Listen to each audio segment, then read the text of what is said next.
Welcome to the OVW podcast, the unofficial podcast of Ohio Valley Wrestling. I am Jackman Oaks. And I'm Brian Hines. Today we're getting into all the action from the OVW Rise 1288, emanating live originally from historic Davis Arena on April 18th, 2024. But first, let's get into a little bit of OVW headlines, a little bit of housekeeping, if you will, about what we've been doing on our feed. Brian Hines. All right. Well, first off, are you doing well? Are you doing all right? I am. I'm doing well. Good. How about you? I'm doing well, thank you. This is a different day for us. We usually record on Mondays. We're trying to get this switched over. We've been doing a lot of building in our studio. This is our new recording day. So I just wanted to make sure here at the outset of the podcast that we were all ready.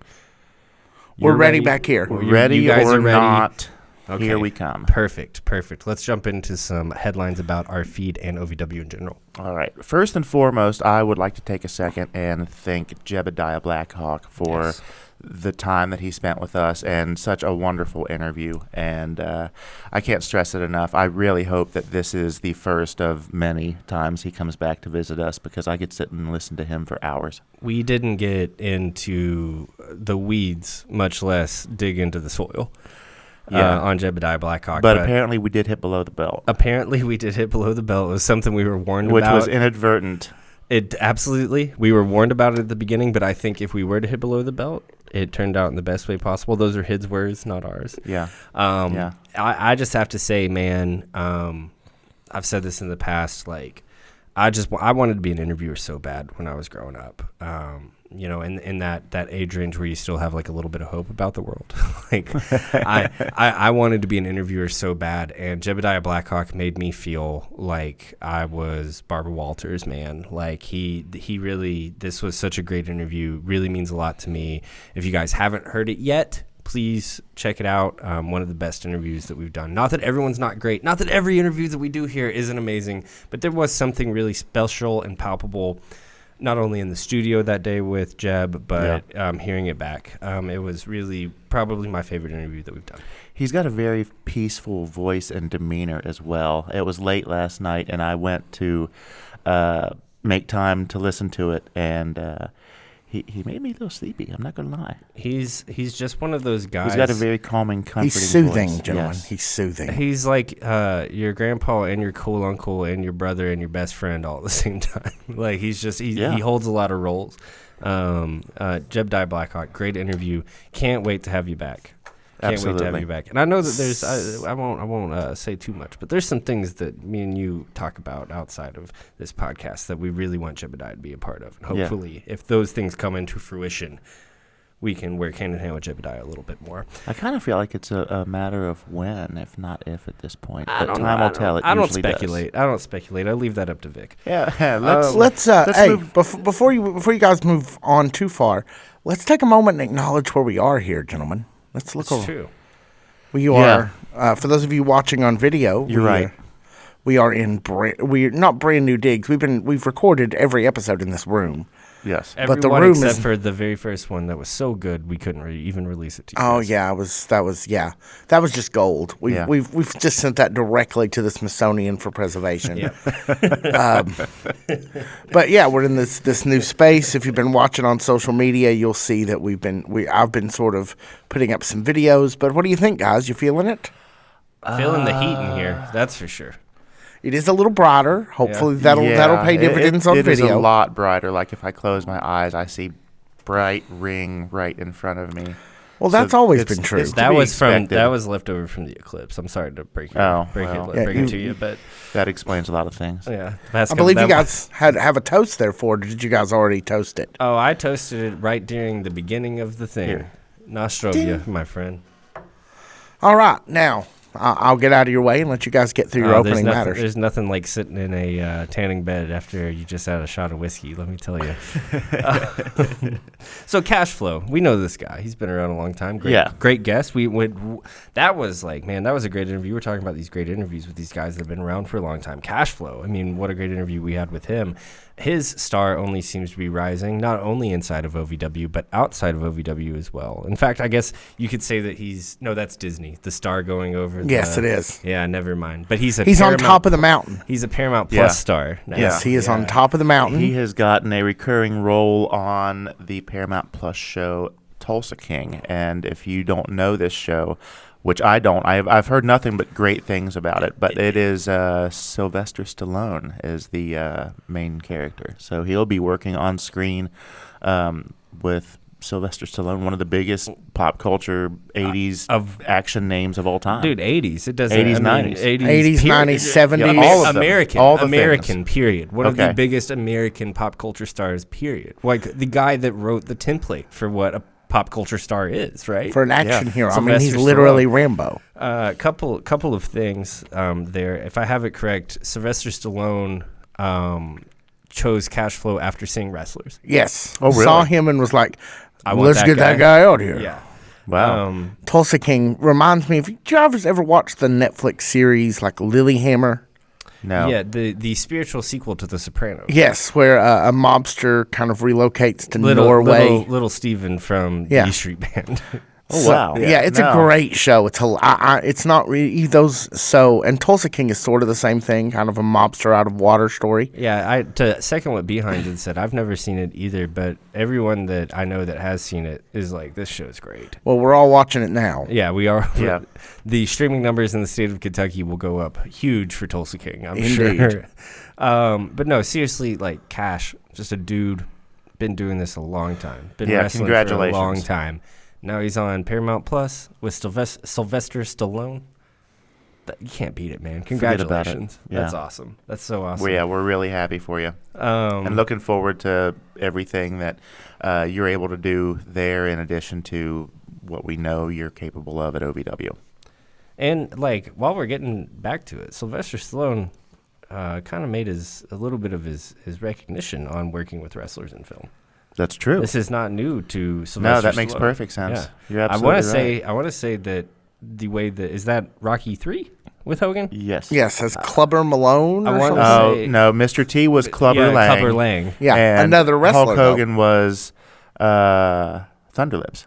Yes, Thunderlips. Thunderlips. I want Right. to say that Hulk Hogan ended up because that was prior to Hulkamania. I want to say that he ended up on the set of that film, kind of similar to the way that Cashflow ended up on the set of Tulsa King. I might be wrong about that. I'm sure the Mr. T thing helped a lot. The connection with Mr. Well, T. Mr. helped a T lot, wasn't into wrestling until he he was was- friends with until he Hogan. was friends with Hulk Hogan. So all that happened right about the time of WrestleMania 1 because pulling Mr. T in was an element Right. that they had never done in any sort of storyline where it was somebody who was strictly known as a TV star who was coming to the aid of the biggest name in the company. I guess what I'm saying is when Sylvester Stallone sees a wrestling star, he knows it. He gets excited. Yeah, and that Cashflow, again, to as we move on, congratulations, man. You we look at you where we saw you in that documentary, not that it was a bad place to be. And now you're on set in Hollywood with the biggest guy, one of the biggest guys of all time. Looking sharp as hell, by the way. Looking sharp as hell. I saw those pictures. And just so the fans know, I did reach out to Cash directly to attempt to get him to come get on Skype and talk about it. He was perfectly willing to, but he is actually contractually not allowed to by Paramount until he's allowed to. So he Which will makes come. sense. He will come talk to us. We will hear from him about this specifically at Are some we going to point. have an actual star on this show? We may have to like go to a premiere. Yeah. Wow. Congratulations, Cash. I mean, it's just great. It's Yeah. awesome. So this is something, Tiny Brian, while you're on mic. The OVW podcast fan connection. This is our mailing list. Yes, we are. We have started a mailing list. Have not actually mailed anything to the mailing list yet. We'll probably. I'd love to get you guys kind of doing some writing to maybe send out in that mailing list occasionally. Sure. Sure. I don't know, but we're gonna. But one way or the other, we want to get everybody together, and I am ordering the material this week to make our first group of shirts. Ooh. So some of these, if you sign up, at least some people will get some shirts. Everybody will get some stickers, maybe some other swag. So there's lots, and make sure you give us your address. And you do have to confirm that. So they're going to send you like a confirmation email to make sure you're not just sending it to random people. Make sure you get in there and hit that link, or else you won't get on the list. And this is like our shirts kind of like 2.0, right? We've tried shirts in the past, Yeah. but we've improved our method. Well, we've certainly, we're working to improve the material the transfer is made of. Yes, because we use some off the shelf stuff. We made those very famously made those shirts that said the unofficial. I still have mine. I've worn it once. I've never washed it because I'm afraid it's going to disintegrate. Well, I have washed mine a few times. It's best if you have an iron or something to flatten it back out, but it does age very quickly when you wash it. So that's kind of, to be honest, I'm not very sentimental, but that was kind of something I wanted to hang on to. But you guys, if you sign up for the Fan Connect, you guys don't have to worry about throwing it to the wash baby because these things are going to be primo for at least 5 washes. Yeah. And after that, take your chances. It's going to be the T-shirt of the summer, and you can only get it by signing up. You can find those links on our social media. And you can only wear it this summer. Yeah, after that, it's just going to fall apart. After that, Cash Flow will just chop you immediately if he sees you in it. Yeah. That's just the way it is. We're changing our release schedule. That's why we're in here. We'll break it back a little bit. We've been recording on Mondays since the birth of this thing, really, and every other day of the week, some weeks. I host a radio show here in Lexington. That's incredibly hard on me. Now we have a little bit more leeway. Yeah, that show is also on Mondays. Yes. So thank you. Yeah. That show's also on Mondays. Now we have a little bit more leeway in our schedules. There's been some personal life changes that has allowed this to be a little bit easier for us to record over the weekend. If you are used to seeing this show in your podcast feed on Tuesdays, that will be on Mondays from now on, barring, how do they say, Lord willing and the creek don't rise. That will be on Tuesdays, or on Mondays from now on. Well, I, for one, am glad that we have made this change because Mondays suck anyway. Yeah. And sometimes they suck pretty hard. And I like doing this podcast, but I also like listening back to it. And that'll give me something to kind of offset the going back to work Monday morning vibe. So absolutely. So we hope you guys enjoy it. Effect for you too. Getting it earlier. To be honest, what I'm doing tomorrow, going to one of the independent movie theaters, the only independent movie theater here in Lexington, is what I plan on doing every Monday. So I'm very glad to have the Mondays off from now on. It's good for you. Yeah, I really appreciate it. I'm trying to get back into movies and spend my time a little bit more wisely. I liked movies a lot growing up. Somewhere I fell out of love with them, and I'm just trying to get back into it a little bit. I think I'm gonna start a Letterboxd, but somehow somebody already took my name on it, which is weird, and I've never signed up for it before. I use the same name on everything, and it's pretty specific. That's a little weird, but that's neither here nor there.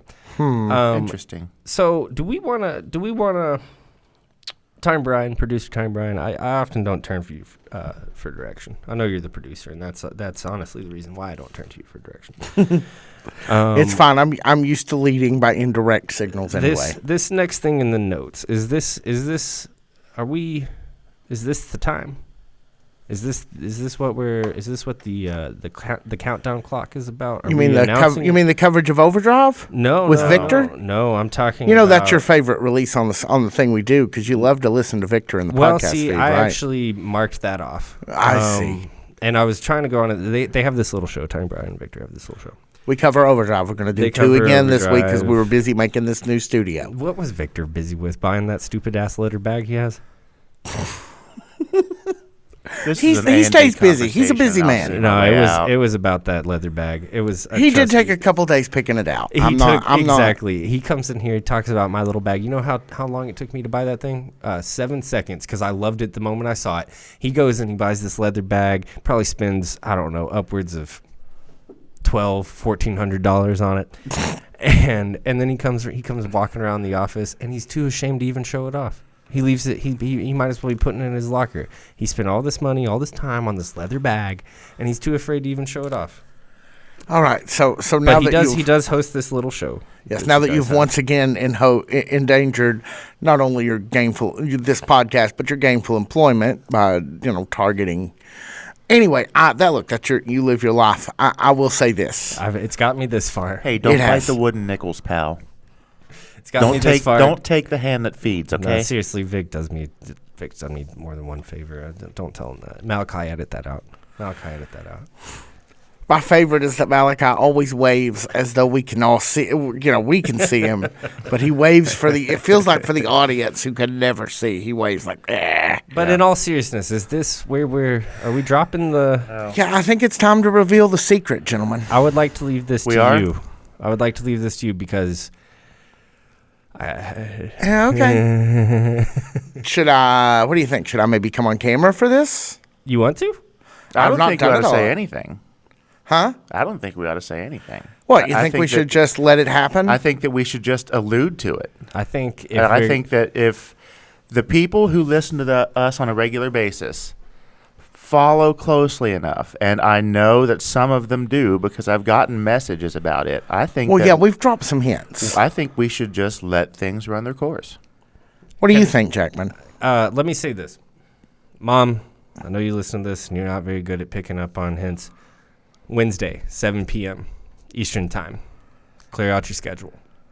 OVW YouTube page. Yeah, make sure you're subscribed to the OVW YouTube page. That's all we'll say. Wednesday, the 7 official p.m. YouTube page of OVW. Make sure you're What's the subscribed. date on that? That is the 23rd? 24th. 24th. It is also a palindrome, by the way. It is. 04242024.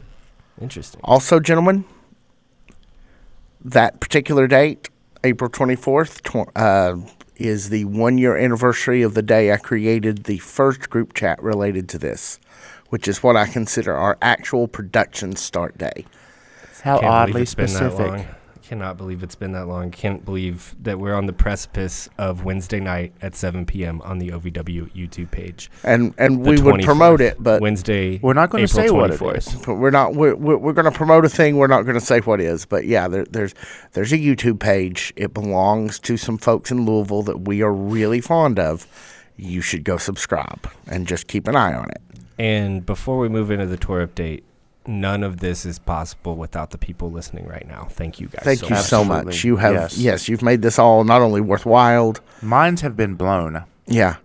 Can we just say that this week, before I know we're still a few minutes away from getting into the actual what happened last Thursday, but this week I did have something happen that's never happened before, is that children apparently discovered who I was. I had like 4 different kids walk up and just kind of hold up their fist for a bump. So that was awesome. My kid is, now a hairy ass man sitting next to me running things. Throwing up gang Throwing signs. up no gang less. signs nonetheless, yeah. So, he doesn't fist bump me anymore. He just sort of rolls his eyes at me. So I actually now he hits me with his fist, which is a different sort of I was bump. actually as those kids were walking through the line fist bumping you. I was right behind you. I gave every single one of them a noogie. Well, of course you did. Yep. And took their lunch money, too. I held them upside down by their ankles and shook them until I could pay for some milk. Yep, that's exactly what I did. Hey, P.S. Malachi, show me that gang sign again. Okay, I have never seen that one, but No, we're only crip around here, bro. I see your gang sign, and I raise you my own. You ready for this? This is the OVW. OVW, gang sign. baby. For those of you who are on video, it's probably still too far away for you to really see what he's doing. No, we'll do a Malachi, short- we're only on crip around here. No, Hey, you Guys, got it. we are not affiliated with any No, organized crime. we are not. Cash Flow is sort of organized, affiliated with the Tulsa King, but that's all on TV. Jay De Niro is definitely affiliated. Jay De Niro is different, and he comes up tonight. And yeah, we'll talk about that later. But All yeah, right. you're definitely right. So right. if I'm you, we're if totally you- off the book. if What are we you doing? end up going to any and all OVW events, please tag us with your posts on any and all social media at OVW Podcast. We would appreciate that. We'll get it shared. We'll get you guys some likes. Send us a DM with your descriptions too. Yeah, like it'll- who won, who did what, Yeah. what weird things happened. We love to know, and we'll give you some credit and talk about it on the air. And Yeah. the more that it'll help us, let me just say back to this thing that may or may not be happening Wednesday night, the more you guys are out there, the more you guys send back to us, the more help it'll be for us. And just keep that in mind. And not only that, but the more coverage it'll have for the fans. Absolutely. And that's what we do here is we're just fans talking about the thing that we love. So what are the tour dates that are coming up, Jack? May 2nd, OVW Double Cross, live at the Kentucky Derby Festival. A Pegasus pin will get you in. We will be there. Nashville, Tennessee, that's this week, April 26th. I will be there. Confirmed.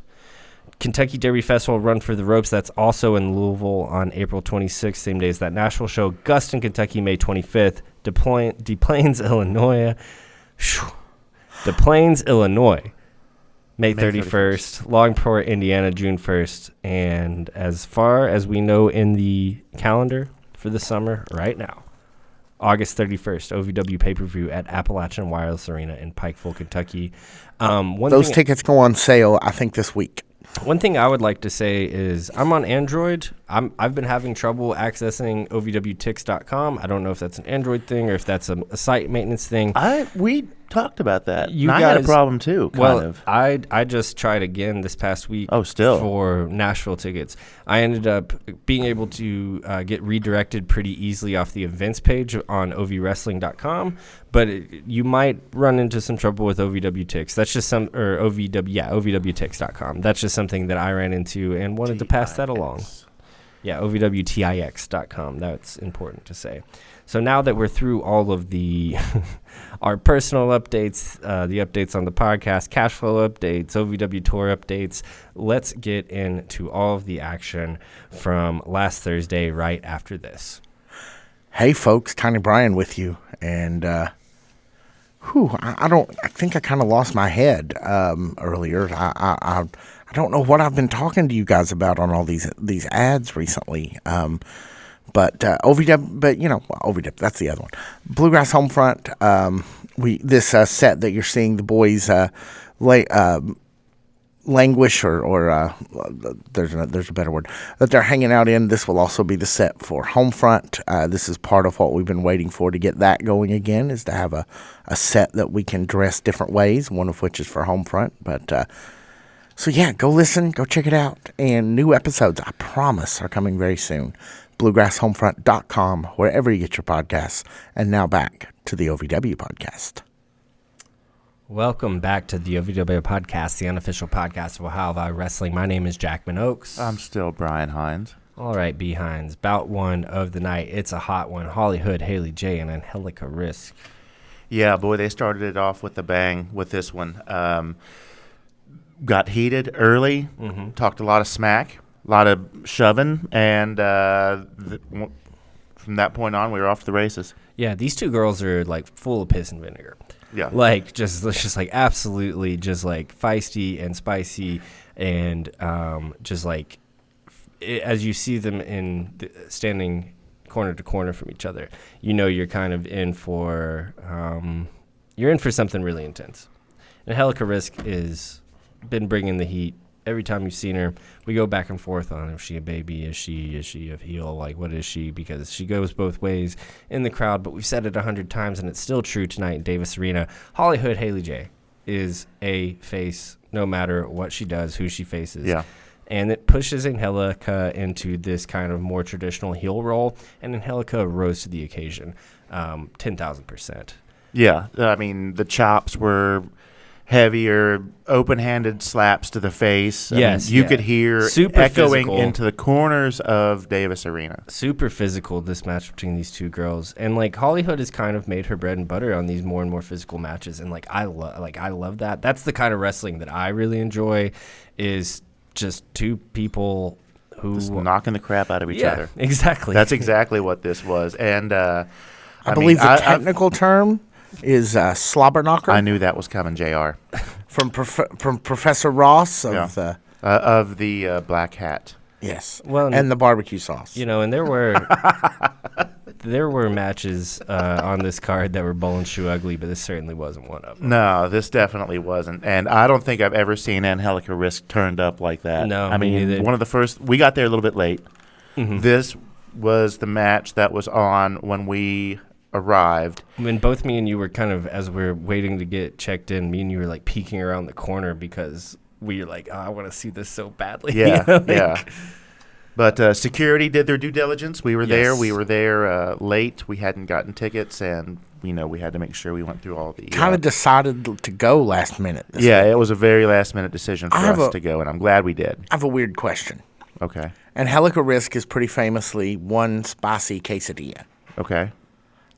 What if we were going to call Haley J something equivalent, since they locked it up in this match, in this opening match? We're not going to go with 2-piece and a biscuit?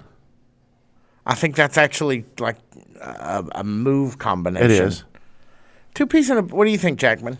Or do we have to come up with a different combo meal? I mean, are there drinks? What I would actually say is that... Is there like a coupon in the app? I would probably, I know that spicy quesadilla is her thing. I'd probably avoid spicy quesadilla at all because it doesn't sound threatening, and it's certainly not in line with the way Angelica Risk moves. I would probably just go with La Mamacita or Spicy Mamacita, or like if we were doing Spanish language things at all. I just think that like quesadilla is a little too comical for as imposing as Angelica Risk can be. If you're just asking me my honest opinion, I don't know what I would call Hollywood. I'd call her, to be honest, what Leia called her later in the night, a backwoods princess, and that's not even a negative if we're talking about Hollywood. But no, I don't know, man. I get weird about the quesadilla thing with Angelica Risk. Maybe that's just me. And as we move on through the night, not even a thing that maybe I should get weird about at all, considering some of the things. What else is going to happen? Well, yeah. There's that. Yep. All right. So in Hollywood, Haley J takes the risk. She takes the risk by going into the ring with Angelica Risk and takes home the victory here. 1, 2, 3, Hollywood, Haley J. First sketch of the night, Tony Gunn brings out his own chair, kind of CM Punk pipe bomb type thing, kind of Stone Cold Steve Austin type thing, right? Doing a promo on the ramp. Yeah, just looking, I'm a badass, pay attention to me, what I have to say is important. Taking a sip out of the flask. Love to sip out of the flask. Sure. Yeah, I need to get a flask, actually. I think it'll come in handy. He talks about his history with the Real One, something that I've been on for, since day one. Yeah. Have been looking forward to the Real One Tony Gunn matches. Although famously you did hate the idea right up until you actually saw it. Yeah. When it was announced as a thing that was going to happen, you were not a happy Jackman. No, not Here's at all. the thing is that Tony Gunn is so OVW. He really is. He's in that rarefied air that you talk about, guys like Cashflow, guys like Cal Hero. This rarefied air, this DNA of the Federation in and of itself. And then you have Real One, this loudmouth jock who was barely ever even there when he was there. And you have him against Tony Gunn. It's perfect, man. I love it. I wouldn't have had anyone of a higher stature than Enzo because Tony Gunn and Enzo is perfect for me. He's just such a loudmouth, and Tony Gunn's just so committed to the company and to the fans, and Enzo doesn't give a fuck. It's perfect. I can't wait. Can't wait for the strap match. It seems like that's going to be a fitting way because these two going back and forth. It's they're country folk who just can't get along, and the only way to hash this out is the belt. Well, and this is something that Tony Gunn touches on in this promo is where he comes from, the way that he's used to solving problems, the way he was taught to solve problems was on the end of a belt, and he's gonna hopefully whip Enzo. He promises basically to whip Enzo from pillar to post in this match, and I can't wait for that match. Yeah, I hope he does whip Enzo. I hope he whips him good. The only thing I can say, in all honesty, is Enzo. He's the proof of burden is on him. I don't doubt Tony Gunn's willing to take a couple hard strap lashes. Nope. The proof of burden on this match is how hard Enzo's willing to get beat. And we will see on May 2nd. Yeah. And just another side note, Enzo, do yourself a favor and let Tony Gunn beat the shit out of you with this thing, man. Do yourself a favor because you have an opportunity here to get back in a conversation of sorts. And getting beat up with a leather strap is one of the ways to do it. I'm just saying, man. I think that this has the potential to be one of the best matches we've ever seen at OVW. I also think it has the potential to be one of the weirdest or most under-delivering matches we've seen at OVW, and only time will tell. Yeah. Jack Vaughn, Adam Revolver here. Adam Revolver, as always, joined by Shannon, the dude. Yes, Adam Revolver, Jack Vaughn, two very, very, very seasoned professional wrestlers. Honestly, we call Jack Vaughn, he calls himself the last great professional wrestler, the last professional wrestler. If there was one other person on the card that might have a claim to that title as well as Jack Vaughn, it's Adam Revolver, man. I've been speaking this guy's praises over the last few weeks, and it's because he deserves it. He deserves it. I know you want to write a face on your thumb right now. Just make sure you make his nose a little less defined.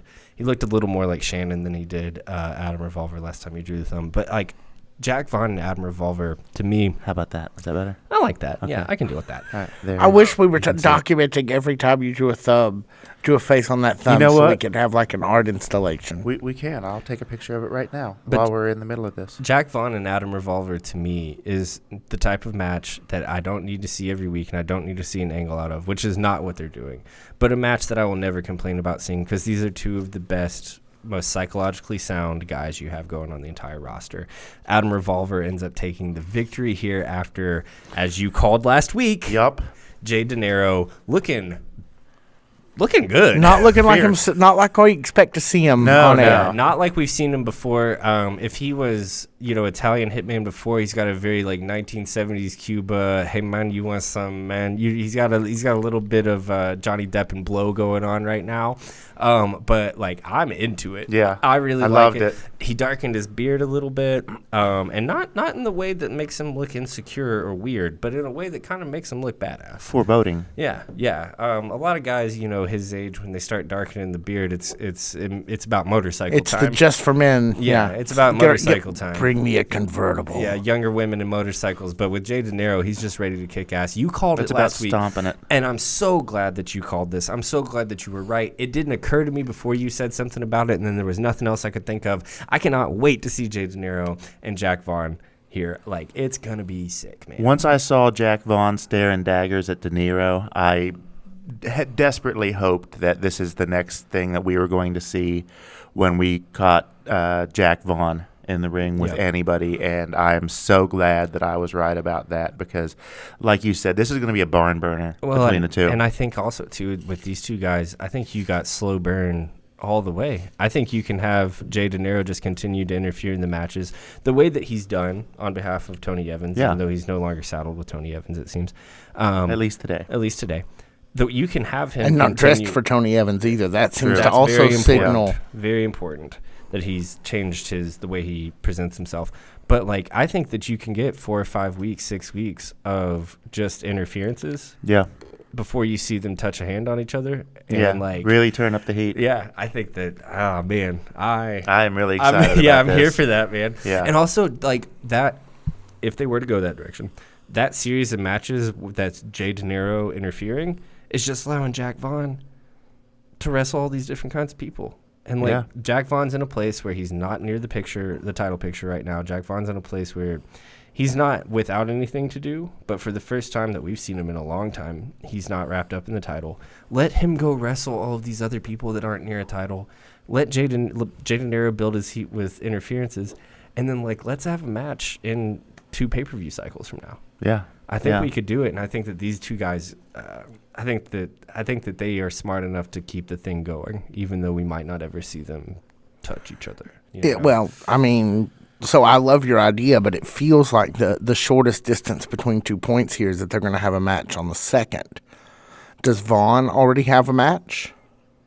Off That the top of my head, I don't know. that would probably be what happened, but like seriously, with OVW, I don't know. Like, I mean, yes. Sorry, I didn't mean to cut you off. no, you but didn't. You're absolutely right. I mean, this could be something we see on May 2nd, but if this turns out to be something bigger or part of like a couple of other storylines, this could very well last 6 or 8 months, like the wedding story did. Yeah. Yeah, that stuff rarely gets settled in one match, to be sure. Yeah. I think it could go. I think it could go either way. I do think that they're going to bring their best foot forward May 2nd, period. It's going to be a different crowd. It's going to be a newer crowd. They're going to be pulling out all the stops during that show. But what actually happens on that show, we'll find out in, I guess, 10 days' time, right? Yeah. So now that Manny Domingo is out of the picture here for the Rush Division Championship, Unfortunately, since he had to relinquish it due to injury. we've asked, what's it look like? Kind of looks like they're moving forward with Star Rider and Will Austin here, push Will Austin. They're going to push Will Austin, but look who they're pushing.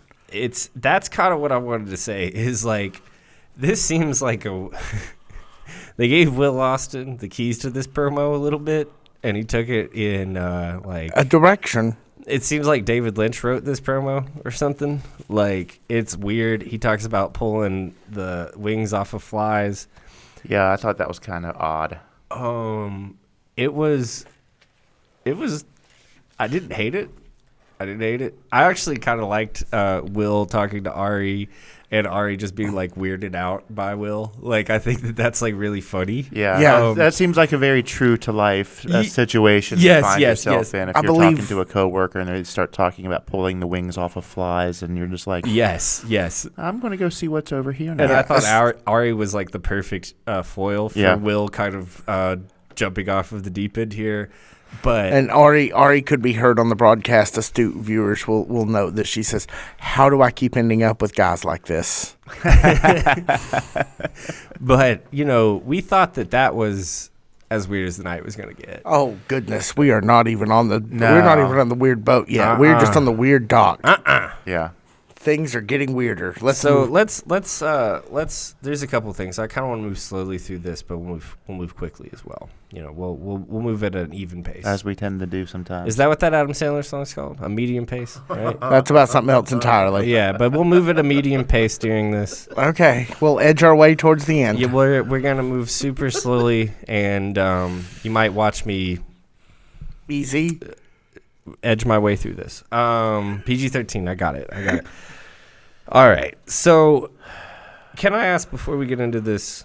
Jake Lawless is the gentleman from the Yes. Netflix documentary, right? Yes. Oh, Yeah. Well, that's significant. Yeah, it is. And now that we know that he is in this tag team match with Dustin Jackson, go back to that pay-per-view where the masked men were, and one of them was almost unmasked.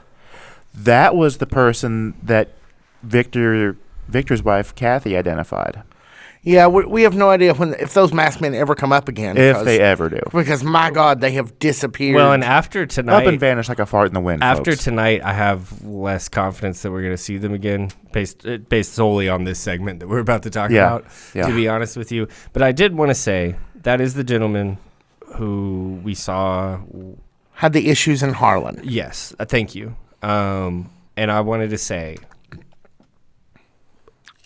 we saw the worst moment of your life on TV, on international TV. Not just us.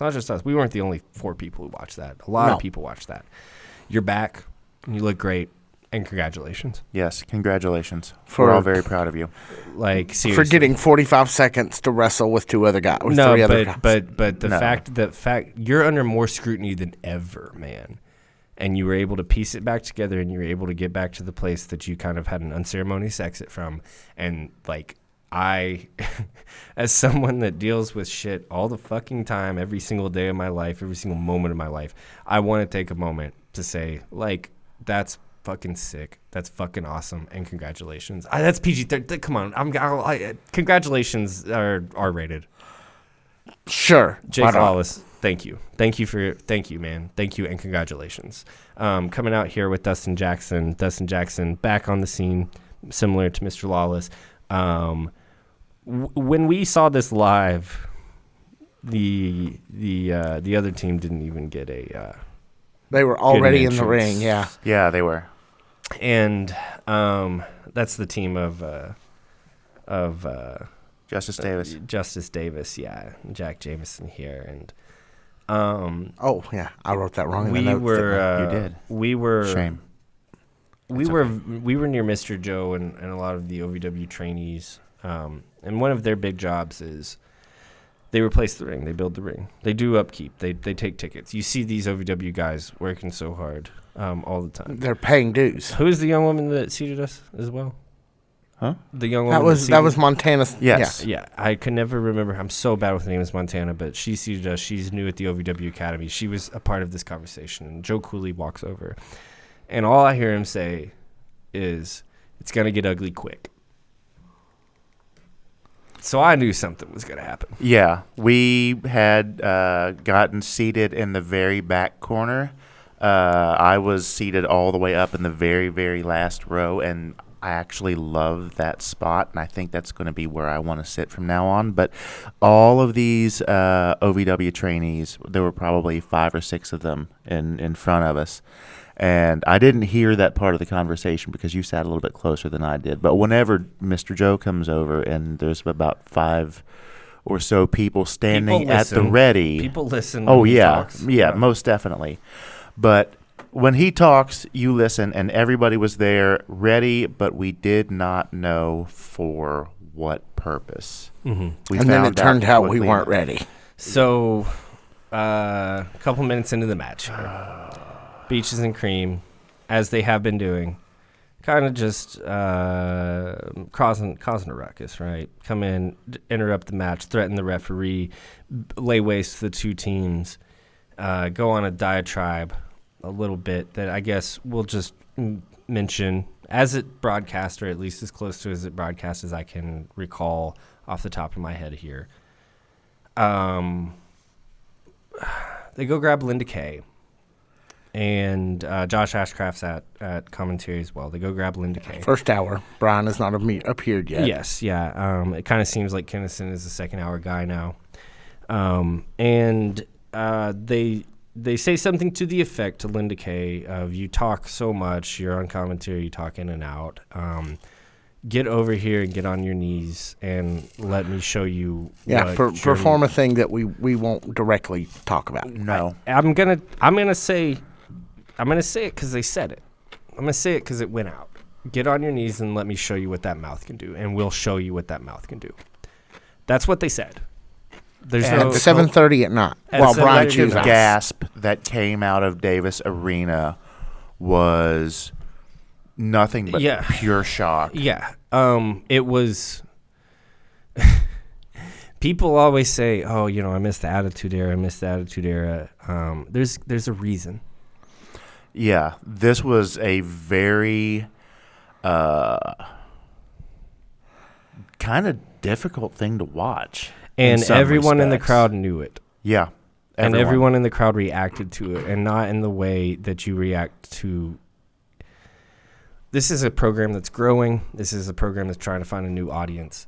And, I'm not going to tell people what should and should not go on a wrestling show because, man, I watched some stuff. I just watched Hardcore with George C. Scott over this past week. That's not, a great movie with a great point of view. Entertainment can exist in this place where you don't have to show good people doing good things all the time. In fact, entertainment is better off when you're not showing good people doing good things all the time. But I do kind of wonder at certain points what kind of television show OVW thinks it is, or OVW wants to be, whenever you see language like that being used. I don't dislike the heat. I understand the heat. I do think there's a way to get heat with Linda Kay, but the language itself was a little taxing. And having said that, I actually loved this segment. I get a little overcome with emotion sometimes, and it usually results in me shedding a few tears. And I did that during this segment. And partly was because this was a great pro wrestling segment, man. This was a great pro wrestling segment. You had Al come out and interrupt the heels. That's a huge pop. You have Cashflow come out. And when nobody thought he was going to be there. When no one thought he was going to be there. Because we all know what's happened with Tulsa King, right? Yeah. Plus, he's not been on the air for 3 weeks. Right, because of the Masked Men. This is another reason why I think we're done with the Masked Men, because not smart, but what I would have done if the Masked Men were still a thing is just have Cash Flow get written off completely with the Masked Men and then have Mahabali Shira in this segment. I think the fact that Cash Flow got written off TV not by the Masked Men but by Beaches and Cream means that we probably won't see the Masked Men for a little while. But that's neither here nor there. I got really overwhelmed by this segment, and partly it was because it was a great pro wrestling segment, but the other part was because I had no idea how to come in and talk about this thing tonight. No, I really didn't either. Beaches and Cream, after running roughshod over 2 teams of competitors, pushing out the referee, attacking a re-premiering Cash Flow with a bottle, kind of a nice callback to the barroom brawl match. While he is in the middle of referencing a quote attributed to Mark Twain about the rumors of his death being greatly crunch. Here comes the bottle. And they end up pulling something I've never seen at OVW before. No. They end up pulling all of the canvas and the matte foam off of the mat and they performed their finishing maneuver on Cash Flow on the exposed oak, on the exposed pine, rather, right? They can't afford oak. Oak's a little expensive, but pine, on the exposed pine. And I guess we're forced to believe that Cash Flow is written off television for a few weeks. That's logical to believe. He's going to do Tulsa King, as we covered at the beginning of the show. But there was like a weird, palpable thing during this whole segment, man, where even I love Davis Arena. I think they have some of the smartest fans in the world. But even some of the people in Davis Arena didn't know how to make 4 out of this 2 and 2. A lot of people didn't. So myself included. I mean, initially being in the middle of that as a spectator and being surrounded by other people who felt the same way I did, it was just like a collective shock. Like I will say, in the arena and on television watching it back, Josh Ashcraft added a lot to this segment. Yeah. They go to television, or they go to commercial, they come back to television, they have like a really short segment where Josh and Linda are still kind of grieving Cash Flow. Josh was great during this segment. We ran into him afterwards, outside, and he was still worked up. He was very upset. Josh made this segment. This was a great professional wrestling segment, and it was so great that like I kind of don't even want to. I don't want to point at the giant blemish that is the beginning of this segment. Like, man, we've known for a little bit, like those guys can say a lot. But like I never expected to see it on OVW television. And here it was. Live on broadcast, international television. Get down on your knees. Let me show you what that mouth can do. Let us show you what that mouth can do. I don't think we need to say it again. It's just a lot to deal with. It's just a lot to deal with. We'll move on. So, well, can I ask a question? Absolutely. So, yes, I was with you guys. You guys know that I am far less versed in wrestling than either one of you. But it reminded me of the moment that I actually started watching professional wrestling at all, which was in 1997, I guess it was, when Rey Mysterio got Kevin Nash flung him into a roll-up door, and I completely marked out and just knew that guy was dead. Yeah. And this is not what's intended. And we were back there, so, and I get you with the vibe. That the vibe in the room in Davis Arena definitely felt this. Is it possible we're looking at the whole room getting marked out in a way they don't usually get? Yes. To answer it succinctly, absolutely. I didn't expect it, and like, man, I love GCW, dude. I've watched girls get beat up with light tubes. All right, like, but there was something about the way that this was presented in this space that was really kind of strange. But to touch on Kevin Nash and to touch on Scott Hall and to touch on that infamous segment, there was a real sense of danger from these two guys. Mm-hmm. A real sense of that these two guys are the baddest dudes in the locker room. These two guys are actually legitimately dangerous, not wrestling dangerous, but dangerous to the fabric of this thing that you enjoy and this thing that you watch week in and week out.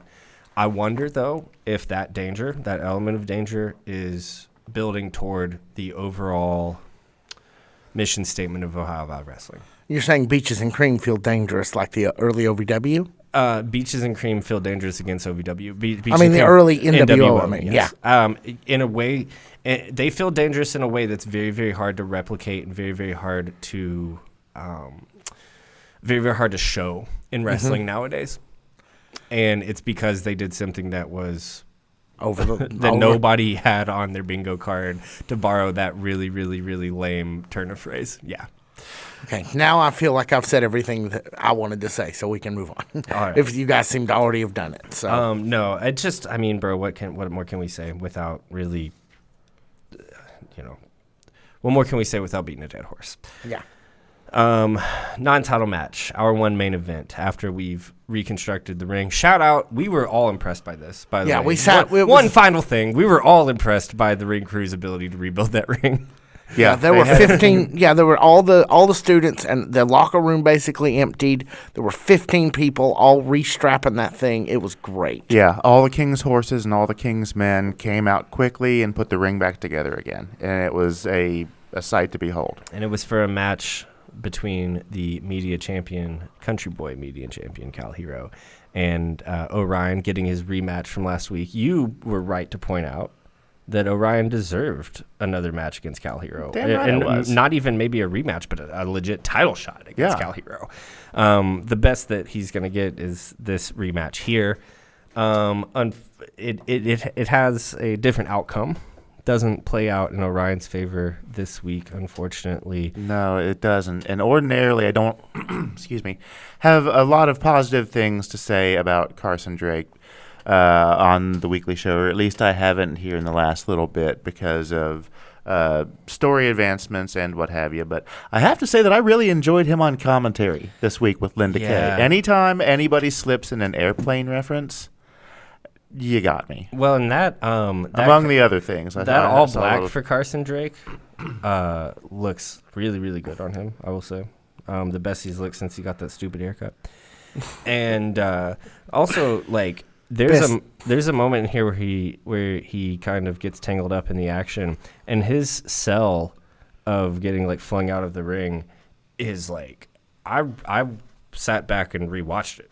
Like, there's a few moments, most of them during the Luke Curtis and Shane Mercer match, that I had to sit and Stay rewatch. tuned, folks. Yeah. But that was a moment where I was just like, man, actually, bro, Carson Drake's pretty good at that. Like, I wanted to come in here and complain about it, but there's a moment where he gets kind of like tussled up in the action, where his being flung from the ring, his sell of it is like magnificent. So you're saying maybe William Corrigan actually knows what he's doing, making That's him the most successful man in professional wrestling? That's one of the other things, too, is after Carson enters the ring here and after the conclusion of the match and gives Cal a low blow and kind of stands over him, and he says, you want to attack an NWA superstar. What do you think Billy Corgan would say about that? And then he says, the beginning is the end is the beginning for you.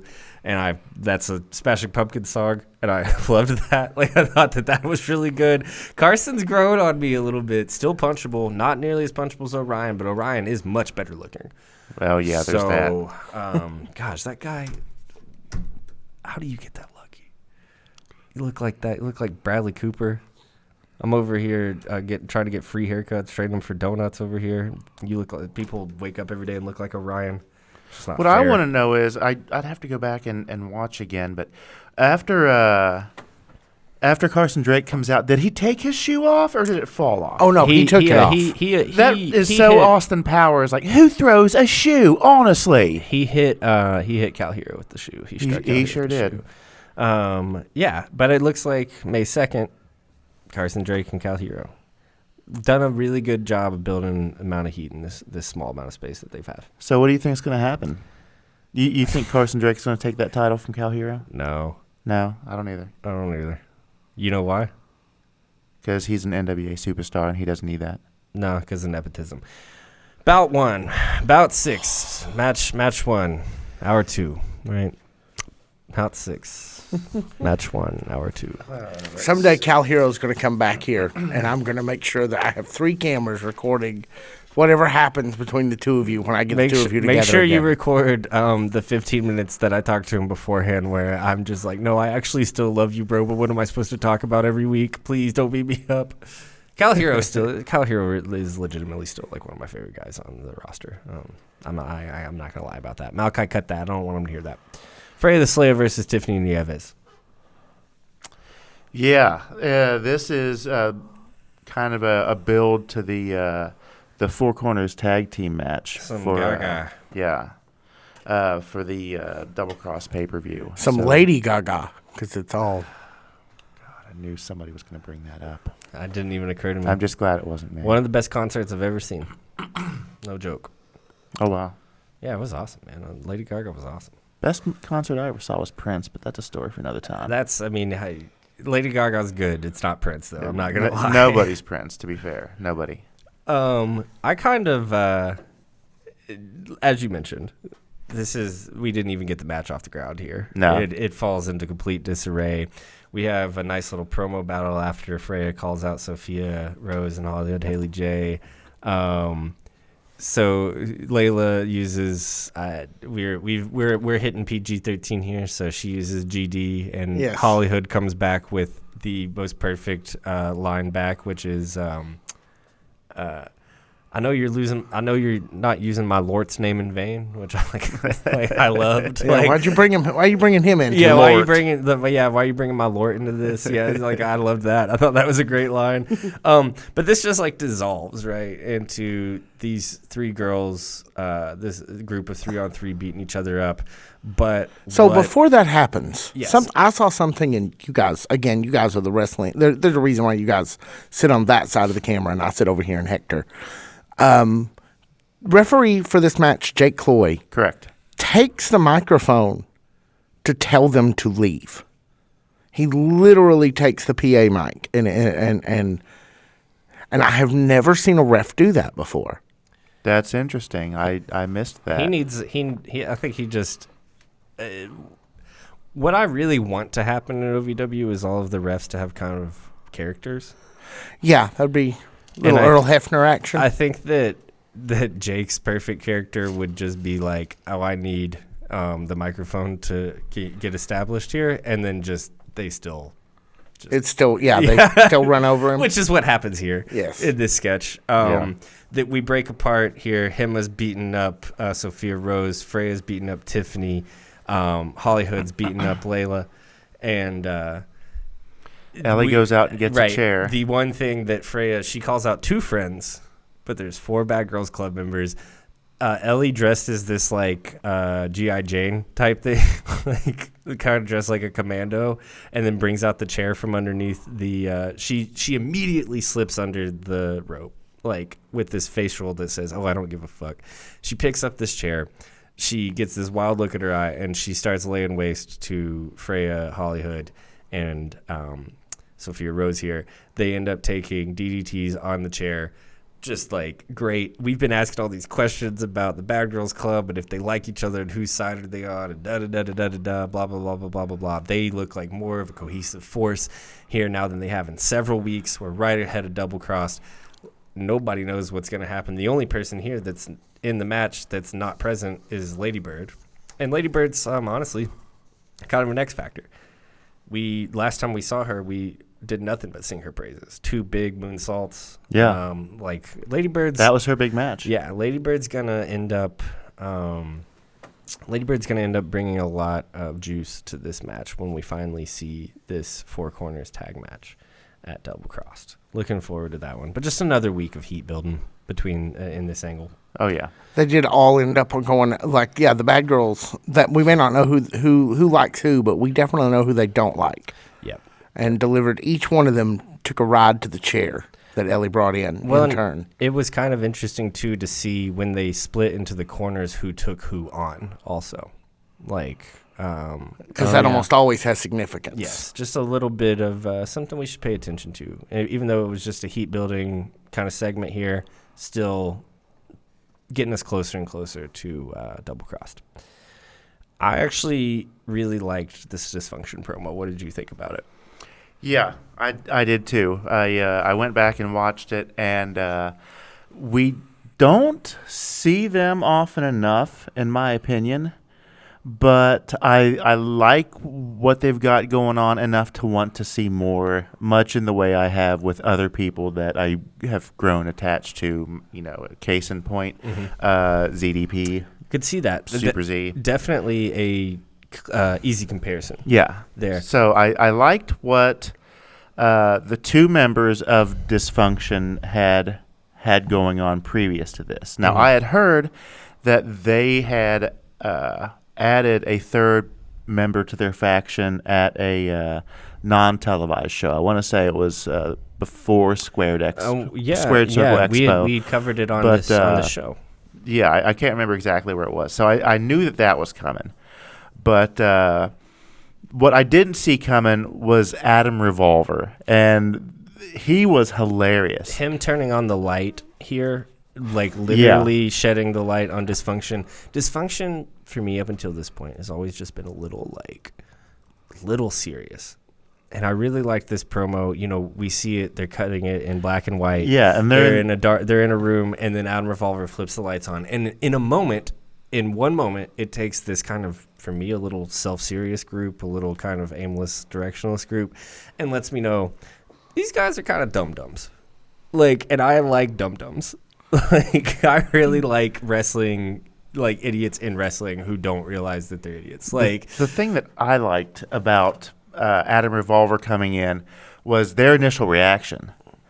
What are you doing here? yeah, I came in through the door. They thought, they clearly, they're clearly like teenage boys who are like trying to, be edgier than they actually are. They're super into the Misfits, like, and I kind of liked showing a little bit of like comedy with them. And you know me, I usually could sit and complain about comedy, but they needed something. I love how Adam Revolver asked them if Abe Franklin I like that too. to convince them to take out Tuss and Chain. Yeah, so Adam Revolver. Abe Lincoln. No, $5. he says Abe Yeah. Franklin.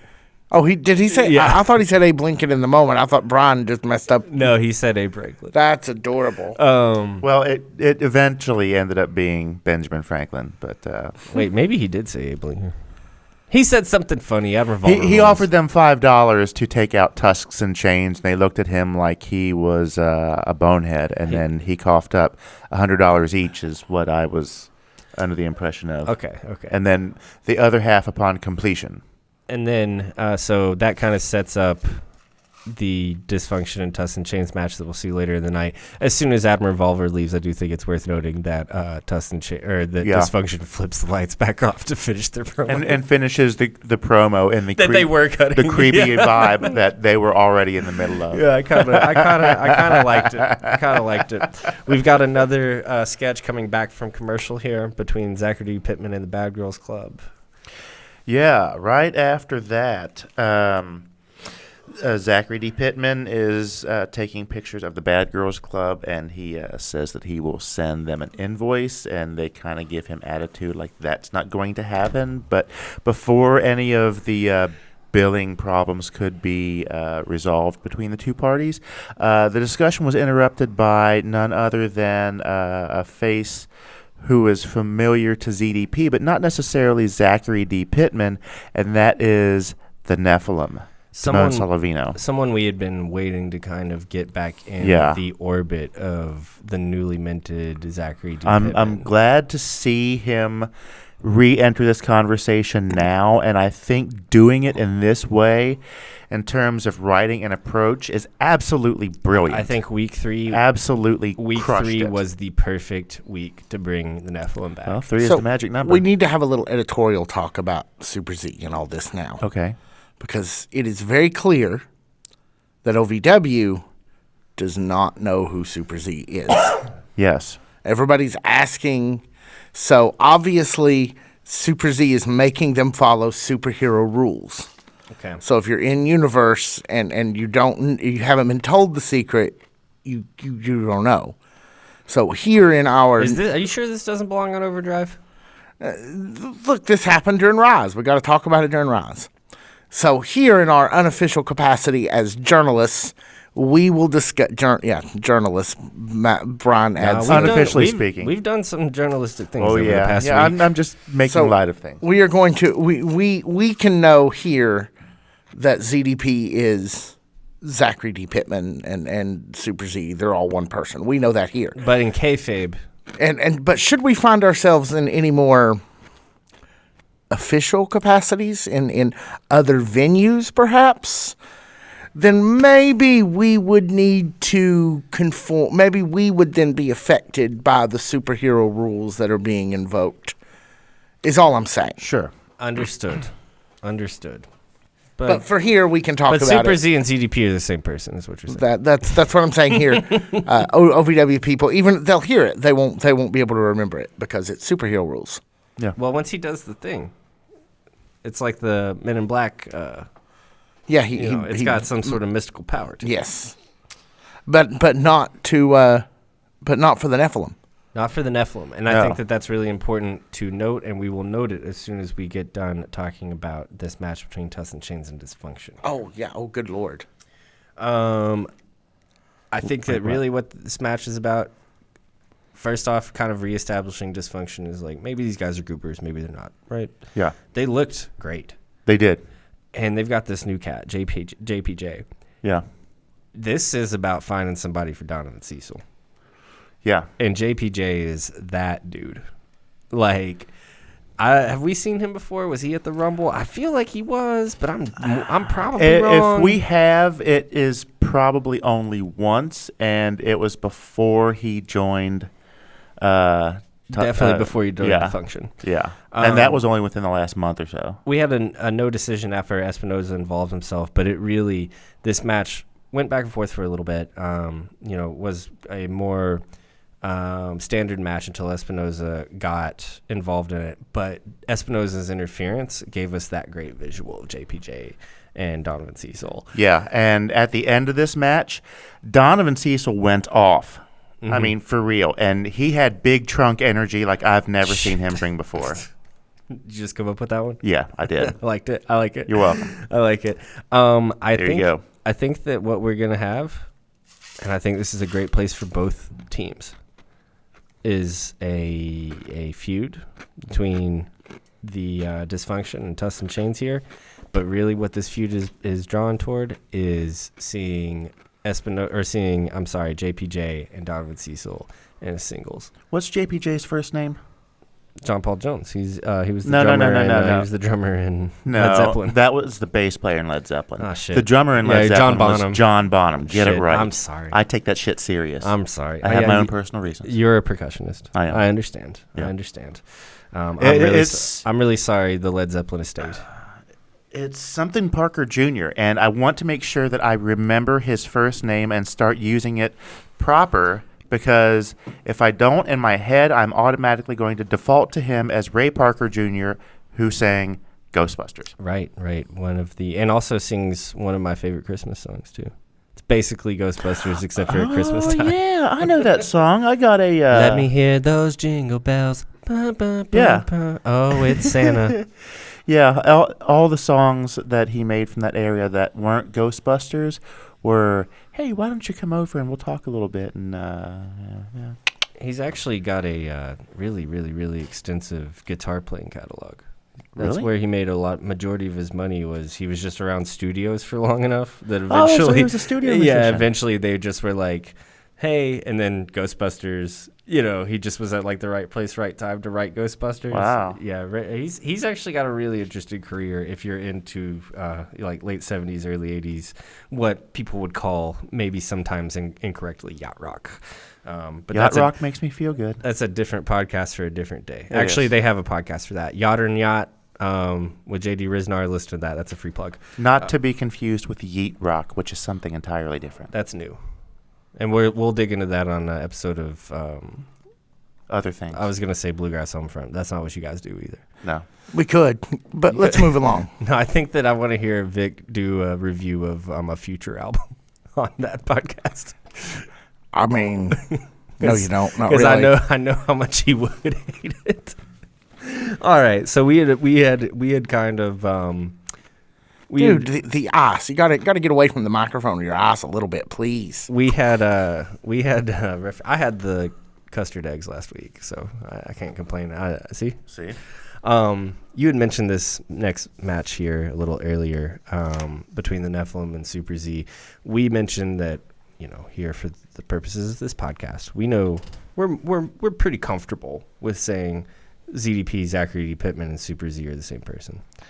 Well, yeah. In the world of OVW, they're not necessarily at that same point. No, you don't see them both in the same place at the same time, so those rules are still in play. And that kind of confusion about Super Z, Zachary D. Pittman, ZDP, his origin story, was displayed here in this match with the Nephilim, where it seems like the Nephilim is the only person that is immune to some of ZDP's tactics. Super Z's tactics. Super Z, sorry. Yeah, it still recognizes him as the previous character, his former tag team partner, but he recognizes him by scent, right? Which I thought was a brilliant way to add insight into the Nephilim's character, the ferality that he brings to the ring with this, and the ferality that ZDP formerly brought before Dr. Asa found a cure for his condition, allowing him to lead a normal life as a photojournalist for OVW. really just kind of no surprise here that in week 3, ZDP takes home a victory.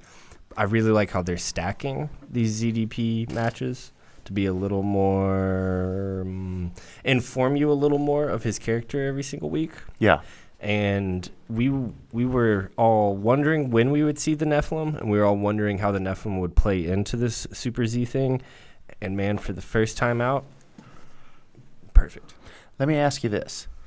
Based on the fact that we've seen this part of the story between the Nephilim and ZDP, and where ZDP transformed to Zachary D. Pittman, right? Do you think that the doctor who cured ZDP will be able to cure the Nephilim?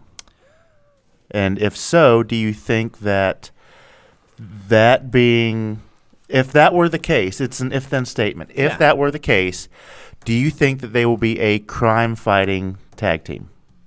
Or somebody who is willing to protect the weaker or lesser members in their mind of the OVW community? Here's what I would like to see. Is the doctor gets a hold of Nephilim, and it doesn't work. Like, kind of, and do you remember, have you ever read Flowers for Algernon? No. Oh, sure. So it's about a guy who's not very smart, who gets super smart, who gets smart enough to realize he's losing his intelligence over time. Short story short. It's science fiction. There's a scientist. There's a medicine. There's a whole thing. I would like, and part of the thing in that book is that they give a mouse the same medicine that they give Algernon, the person. No, the mouse is Algernon. They give the person the same medicine. And since it works so much quicker throughout the body of the mouse, he sees himself, he knows his fate. He knows he's going to get the smartest he ever has been and continually get dumber and dumber and dumber until he's dumber than he was, and then he'll die. I would like some sort of parallel between the Nephilim and ZDP, where for like 2 or 3 weeks the Nephilim is cured, and he starts kind of very quickly slipping back. Oh. And we see ZDP at a different pace slipping back, but we know ultimately that's where ZDP is going to end up, is back where, or Super Z or Zachary D. Pittman is going to end up being back at ZDP. Just this inability, even though it's not what he wants, this inability to stop his natural progression. That's what I would like. I've been reading a lot recently. It's knocking out some classics so that way I can at least have the education that a college freshman has. But no, that's kind of what I would like is, if that's the direction we're going, I would like for the Nephilim to always be this signpost of, whether they do it the way I just described it or some other way, this signpost of how easily and how quickly Zachary D. Pittman could fall back into ZDP. I think that would be so much fun to watch. That is an interesting idea. Just a guess, just a theory, you know. Super Z, as I said, though, takes home the victory over the Nephilim here. Too early to give ZDP a loss. Let's let ZDP kind of build up one of the biggest Super Z. Let's let Super Z kind of build up one of the biggest winning streaks in the company. Let's just let him win every week, honestly. Like, there's no reason to stop him now until we see the next revelation of his character. That's kind of what I say this all the time. I ain't write the shows, but if I was going to do it, that's what I would do. Main event of the night here, and what a main event it was, man. And these two guys had their work cut out for them. Not that they weren't ever going to achieve the heights that they eventually end up achieving. I'm talking, of course, about Shane Mercer and Luke Curtis. But Super Z is a hard place to follow. Yeah, that's a hard act to follow, for sure. That's all I'm trying to say is, like, this was the main event. Shane Mercer and Luke Curtis here, OVW heavyweight champion Luke Curtis here. But man, you've got it up against you if you're trying to come in after Super Z with all the kids going crazy, most of the adults going crazy. But Shane Mercer and Luke Curtis here, man, this was so good. Yeah. In an evening that was full of various sorts of nonsense. Yes. This is just such straight up, let's go, knock it down. And I think it really only ran for about 12 minutes. I believe that's about exactly how long it which ran. is shorter for the OVW, or at least like the OVW main events that we've gone absolutely bananas about in the past have been at that like 25-minute range. Yeah. This is about half that, to double the action though. Really, definitely. Really, I think, and you can disagree with me if you want, I think that this was a match between a new champion, Luke Curtis, who was up against someone that's completely on fire in the form of Shane Mercer. And this new champion being a little too young, a little too inexperienced, and biting off a little more than he can chew against a guy like Shane Mercer. Like, Shane Mercer is the definition of on fire right now in OVW. Oh, yeah. Certified definitely had his work cut out for him this week. Shane Douglas is... Shane Mercer. I'm sorry. Shane Mercer is... I like Shane Douglas, too. Yeah. Very, very formidable. Well, man, there's just a couple of spots. Specifically, I think the first time that Luke gets pushed into the corner and he kind of loses control of the match, where I realized, like, oh, this is about to be a match about babyface hubris. And babyface hubris is, like, my favorite thing in all of wrestling. And Luke Curtis is really, really, really, really good at it. There's a moment where he first gets pushed into the corner and he kind of has to try to overpower Shane Mercer. There's a moment where he goes up trying to hit his knee. Shane Mercer picks him up, and he has to retaliate with a drop kick. That was, like, fantastic. Shane Mercer does a split-leg springboard moonsault. Yeah, that was something. That was insane. Not to mention that dragon screw suplex. That was insane. That was insane. The where he kind of picks Luke up. Luke gets thrown on the ropes on his stomach and flips, and Shane Mercer puts him down in a powerbomb. Like there's 6 moments in this match that were, hey, I was watching this earlier today before we covered this. My roommate Ellie, I said, hey, come watch this.